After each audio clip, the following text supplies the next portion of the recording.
Ang pinakapinagsisihan ko hanggang ngayon ay ang hindi pag-aalaga sa kalusugan ng aking ina. Dahil doon, muntik nang mabulag ang nanay ko.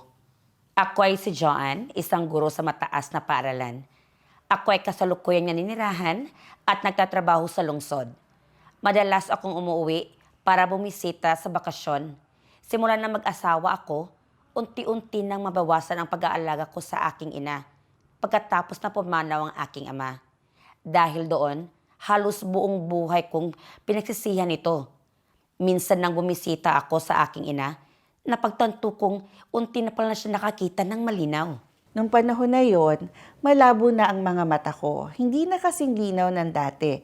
Kapag tinitingnan ko ang mga bagay, ito ay patuloy na lumalabo ng lumalabo. Kung minsan nga, kusa na lang pumapatak ang mga luha ko at patuloy na umaagos dahil sa hapde na ginagawa akong hindi komportable. Minsan naman, kapag nasisikatan ako ng araw, sumasakit ang mga mata ko. At sa gabi naman, mahirap kong makita ang lahat kahit ang pananahi ko ay napakahirap. Masyadong naapektuhan ang araw-araw kong buhay. Sobrang nalungkot din ako na hindi ko alam ang gagawin ko. Dinala niya ako sa doktor at na-diagnose ako na may subcapsular cataract. Sinasabi ng mga doktor na madalas lumilitaw ang mga palatandaan ng katarata. Kung hindi ito matukoy sa oras, maaari itong humantong sa pagkabulag. Salamat sa Diyos, ayon sa resulta ng pagsusuri, ang aking ina ay may katarata at inirekomenda niya ng doktor na ang aking ina ay magpa-opera sa papapalit ng artificial na lens. Sa oras na yon, labis akong pinagsisihan na hindi ko nakasama ang aking ina sa lahat ng oras.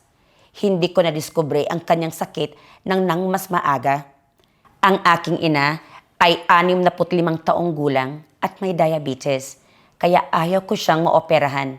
Sinubukan ko maghanap ng iba pang paraan tulad ng gamot, ngunit hindi ito gumagana.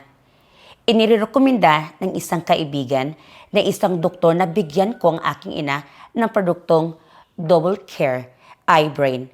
Pagkatapos ng maghanap ng impormasyon tungkol sa Double Care, natuklasan ko na ito ay isang paraan na lumilitaw sa maraming bansa sa buong mundo. Bilang payo ng aking anak, ginamit ko ang produkto 2 beses sa isang araw. Isang tablet bawat oras, pare-pareho sa loob ng 1 linggo. Pagkatapos ay nagsimulang bumaba ang aking mga mata nang kapansin-pansing malabo ang paningin. Walang sakit sa mata kapag nakalantad sa magandang ilaw, kapag lumalabas sa init ng araw. Gumamit ako ng isa pang kurso. Nakita ko naman na nanginginig ang mga mata ko.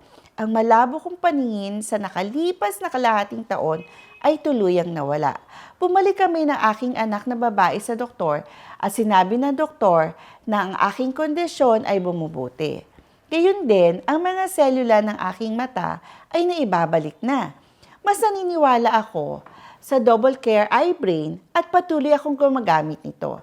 Mahigit 2 buwan ko na itong ginagamit. Actually, maliwanag at malinaw naman ang mata ko even more than 1 year ago. Ang pagbabasa ng mga libro o paggawa ng mga aktibidad ng magkasama ay ganap na normal. Totoong kapag malusog ang mga mata, makulay din ang buhay.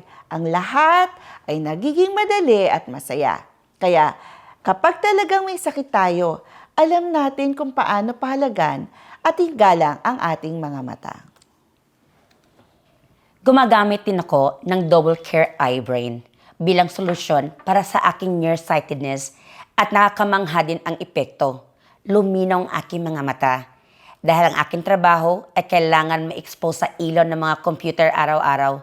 Ngunit mula nang gumamit ako ng Double Care Eye Brain, nagtiwala ako sa pagiging epektibo ng produktong ito. At ang mga mata ng aking ina ay ganap na lumusog. Maaari pa rin siya mag-ehersisyo ng regular kasama ang mga doktor na malapit sa kanyang bahay at magsagawa ng normal na mga personal na aktibidad.